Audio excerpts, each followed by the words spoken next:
E eu olho para as Escrituras e eu vejo que não adianta eu e você termos promessas, e a Bíblia está cheia de promessas, são milhares e milhares e milhares de promessas, e Deus não mudou de ideia em relação a nenhuma delas.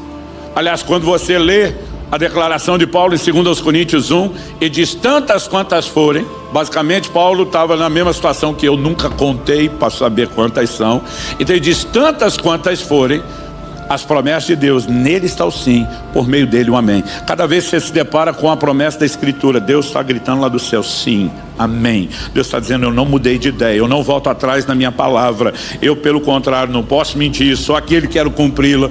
Ou seja, Deus tem nos disponibilizado grandiosas promessas, como disse o apóstolo Pedro. Mas a pergunta é, nós temos entendido como interagir com elas? Deus fez uma das mais extraordinárias promessas da Bíblia a Abraão. E diz, em ti serão benditas todas as famílias da terra. Não era apenas uma bênção pessoal, estava relacionado ao cumprimento do próprio propósito de Deus. Em Gálatas 3:8, Paulo diz que Deus pré-anunciou o evangelho a Abraão quando fez essa promessa. Então nós estamos falando de algo que é do grande interesse de Deus, e não apenas de Abraão. Mas em Gênesis 18:19 você lê assim, Deus falando sobre Abraão, eu escolhi para que ele ordene a sua casa, os seus filhos depois dele, que guardem o caminho do Senhor, pratiquem a justiça e o juízo. Aí Deus termina dizendo assim, para que eu faça vir sobre Abraão o que eu tenho falado a seu respeito. Basicamente, eu dei uma promessa extraordinária, dei, mas para que Abraão viva o que eu falei, vai ter que fazer a parte dele. Em outras palavras, Deus está dizendo, eu não vou fazer tudo sozinho. Você passa por esse episódio de Eliseu e segue ao longo da Bíblia, vai chegar no Novo Testamento, em 1 Timóteo capítulo 1, verso 18, Paulo diz ao seu discípulo, de acordo com as profecias que foram ditas a teu respeito, combate firmado nelas, o bom combate. Em outras palavras, Timóteo, legal que tu tem palavra profética pra caramba, mas se você não cair para dentro e não se posicionar e não lutar, não adianta ter palavra profética. Salvo exceções, porque na Bíblia nós temos promessas incondicionais como a vinda de Jesus, quer você creia, quer não, ele virá, quer você esteja pronto, quer não, ele virá, mas salvo situações muito específicas, há uma condicionalidade dessas promessas que depende da nossa capacidade de interação com o profético. E é aí que eu e você precisamos entender o poder, o impacto que as nossas atitudes têm. Quando eu era garoto, um texto que começou a me chamar muito a atenção na adolescência, é quando o anjo do Senhor aparece a Gideão e diz, o Senhor é contigo, homem valente. Eu não sei como você lê a Bíblia, eu gosto de ler a Bíblia colocando lá dentro da história, imaginando o cenário, trocando de lugar com as personagens, eu gosto de tentar viver aquela história. E eu acho que tem uns crentes que lê a Bíblia de um jeito muito sem graça, né? Ele está lendo lá que o anjo apareceu e diz, o Senhor é contigo, ele imagina o vizinho dando bom dia no portão, tipo, mó normal, acontece todo dia. A Bíblia fala de pessoas e vários relatos que tremeram diante da aparição de anjos. As manifestações dos sobrenaturais são fortes, são intensas. Eu fico imaginando qual seria a minha reação com o anjo aparecendo. Eu fico imaginando se eu teria coragem de responder alguma coisa. Agora, o Gideão não só respondeu, ele retruca o anjo na hora. Porque quando o anjo diz, o Senhor é contigo, ele dá o bate-pronto. Ele disse, se o Senhor é conosco, o que é feito das maravilhas que nos contaram nossos pais. O que você tem aí? O transbordar de um inconformado. Se o Senhor é conosco, por que nossas histórias de avivamento ficaram no passado? Cadê a unção de milagres da geração de Moisés? Cadê a unção de conquista da geração de Josué? Se o Senhor é conosco, eu quero ver o pau quebrar, eu quero ver a coisa acontecer. Pergunta, Gideão era inconformado porque Deus o escolheu? Ou Deus o escolheu porque não inconformado? Quando eu olho para o resto das escrituras, a segunda opção é a única que sobra. Segundo Crônicas 16:9 diz, os olhos do Senhor passam por toda a terra. Chamamos isso na teologia de antropomorfismo. Esse palavrão no sentido de ser grande é para simplesmente comunicar a ideia de que Deus usa figuras de linguagem para que a gente entenda. Ele é onisciente, ele não precisa passar o olho para procurar. Mas a Bíblia está nos mostrando que ele está procurando no meio da massa. Os olhos do Senhor passam por toda a terra. O que ele está procurando? Homens, pessoas cujo coração sejam inteiro para com ele, a fim de que ele possa se mostrar forte para esses Resumindo, ele não vai se mostrar forte para todo mundo. Ele está procurando onde estão aqueles que vão me levar a sério, onde estão aqueles que vão voltar o coração totalmente para mim. Porque quando ele acha atitudes corretas, ele diz: para esse eu revelo a minha força. Então quando Deus olha para um Gideão e vê essa coisa fermentando dentro dele, esse inconformismo, cadê o sobrenatural? E diz: achei um canal para que eu possa mudar a história. Agora, se por um lado nós vamos encontrar gente que entende o poder do inconformismo, nós temos gente do outro lado, que já apresentamos como Jeoás, que tem palavra de Deus, a sinalização de que Deus quer fazer mais, mas limitam e diminuem isso. Então eu e você precisamos entender qual é o poder das nossas atitudes, mas em especial do inconformismo.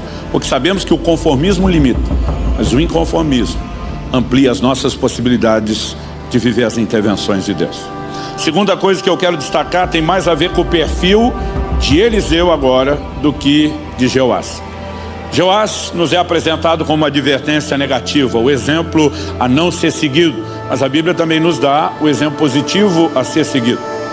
Eliseu aparece no cenário da história bíblica, atrelado à pessoa de Elias. Não dá para você simplesmente desconectar um do outro. Quando eu era garoto, eu achava que Eliseu tinha sido discípulo de Elias uma vida inteira. Eu não sei por que fui levado a pensar dessa forma. Eu achava que ele tinha sido escolhido pelo próprio Elias. Mas a verdade é que Elias vive um momento de crise e ele desiste do ministério. Elias vive algumas turbulências e instabilidades emocionais. O cara sai do maior cenário de avivamento do Velho Testamento. Fogo desce do céu, a nação cai de joelho gritando: só o Senhor é Deus. Matam os profetas de Baal e Azer e diz: nós estamos nos voltando para Deus. E a Bíblia diz que Jezabel, esposa do rei Acabe, ameaça Elias e diz: eu vou matar você. A Bíblia diz que Elias fugiu para salvar sua vida. Traduzindo, não queria morrer. Só que no deserto ele diz para Deus: Senhor, tira a minha vida, melhor me é morrer do que viver. Se eu sou Deus, eu digo: volta que Jezabel resolve o seu problema, ué. Mas ele entra num estado de desânimo, de abatimento. Você vê a frustração nas palavras: eu não sou melhor do que meus pais, tipo, eu não consegui fazer diferença. E de alguma forma ele apresenta para Deus uma carta de demissão, como quem diz para mim: deu a conta, deu a tampa, deu o que tinha que dar, estou fora. Eu digo às pessoas: cuidado com aquilo que você ora, porque Deus diz: ok, eu aceito sua carta de demissão, mas vai cumprir um aviso prévio primeiro e vai treinar um substituto, porque o ministério é tão sério que até para desistir o cara tem que ser responsável. E aí Deus escolhe quem. Deus diz: você vai fazer 3 servicinhos para mim no seu aviso prévio. Você vai ungir Jeú, rei de Israel, você vai ungir Azael, rei da Síria, e você vai ungir Eliseu, filho de Safate, profeta em seu lugar. Quem escolheu foi Deus. Até então não existe indício nem de que eles tinham nenhum relacionamento. Não estou dizendo que se comprove que não, mas também não se prova que sim.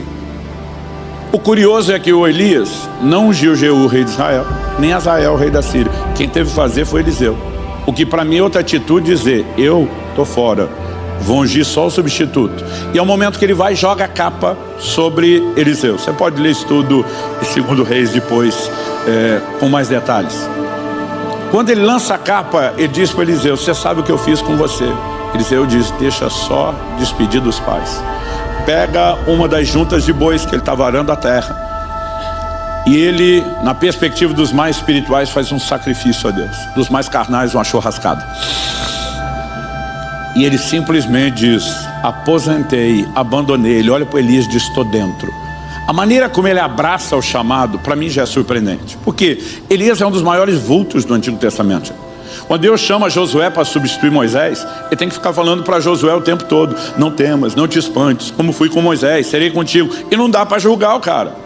A maioria de nós estaria apavorado diante da responsabilidade de substituir um vulto expressivo como Moisés. Agora, o Eliseu simplesmente olha e diz: estou dentro, bora. A atitude dele desde o início é de alguém que não está nem um pouquinho temeroso, pelo contrário, está bem desejoso. E ele começa a andar com Elias, nós não sabemos exatamente quanto tempo durou esse aviso prévio, mas tem que ser pelo menos uns 2, 3 anos, por alguma série de eventos que aconteceram, até que chega o último dia. E Eliseu sabe que é o último dia, Elias sabe que é o último dia. Em 3 lugares onde eles vão, depois de saírem de Gilgal, os filhos dos profetas sabem que é o último dia, porque pensa numa turma que não sabe guardar segredos, são o tal dos profetas. Agora, o entendimento de que é o último dia vai deixar isso bem significativo. O Elias chega para o Eliseu e diz: garoto, segura a onda aqui, que o Senhor me enviou a Betel. O Eliseu olha para ele e diz: tão certo como vive o Senhor, não te deixarei, nem largarei do teu pé. Talvez na sua Bíblia não esteja desse jeito. Isso é na tradução da Bíblia, na linguagem de hoje, do pastor Luciano Subirá, versão street, que é a mais descolada. Eu preciso parar de brincar com isso, que as pessoas ligam lá no ministério querendo comprar minha Bíblia.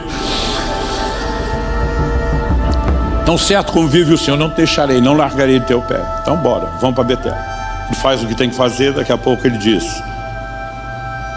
garoto, segura a onda aí, que o Senhor me mandou a Jericó. Tão certo como vive o Senhor, não te deixarei, nem largarei do teu pé.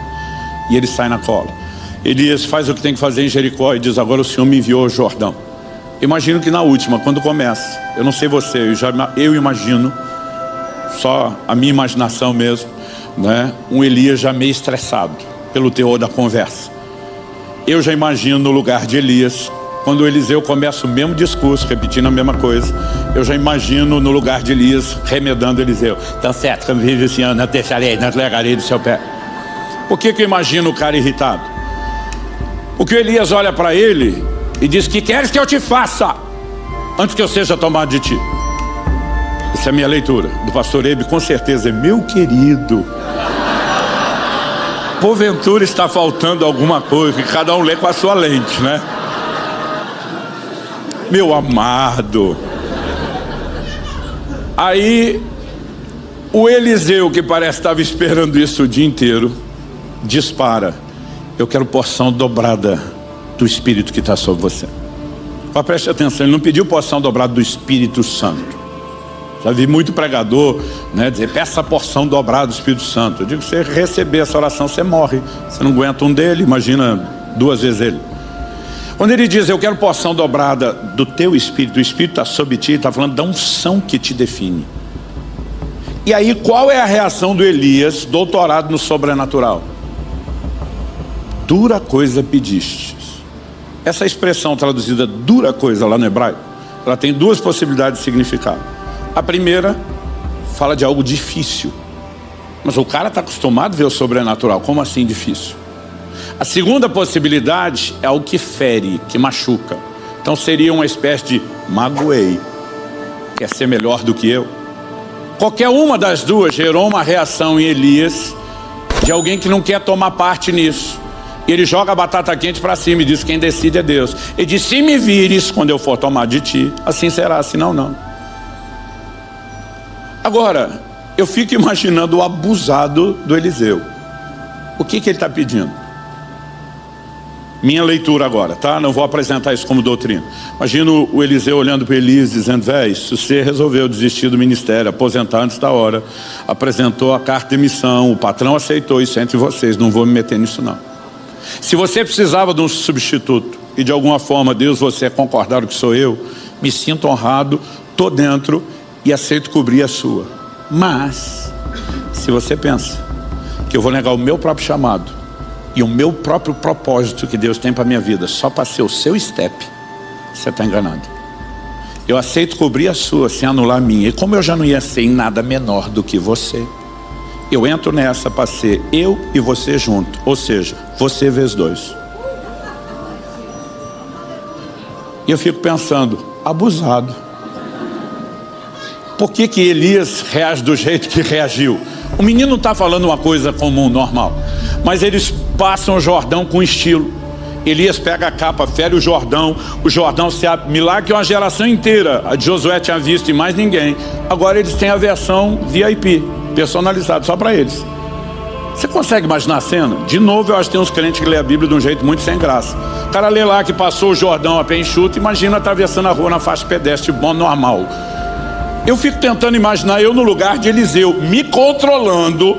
Eu deveria ter acompanhado Elias mais ou menos assim. Se fosse hoje, um selfie para eternizar o momento. Com certeza não perderia a chance de fazer a selfie no leito seco do rio. Eu imagino os dois passando e a empolgação do Eliseu. Agora eles estão do lado de lá, conversando. E a Bíblia diz que uma carruagem de fogo separa os dois. E a Bíblia diz que Elias sobe ao céu num redemoinho. E a Bíblia diz, e Eliseu viu. O que significa esse viu? Aquela linguagem que antigamente a gente usava mais no WhatsApp. 2 tiquezinhos azul. Mensagem recebida e lida. Os céus estavam autenticando o pedido do jeito que Elias disse. E ele está vendo o Elias subir, mas em algum momento ele tem que fazer uma escolha de onde ele mantém seus olhos. Porque enquanto o Elias sobe, a capa cai. Eu não sei se era o mesmo pedaço de pano que foi jogado sobre ele, mas tinha o mesmo significado. E ele tem que escolher agora se ele continua olhando o Elias está indo embora ou a capa que cai. E ele mira a capa. E a Bíblia diz que ele nunca mais viu Elias.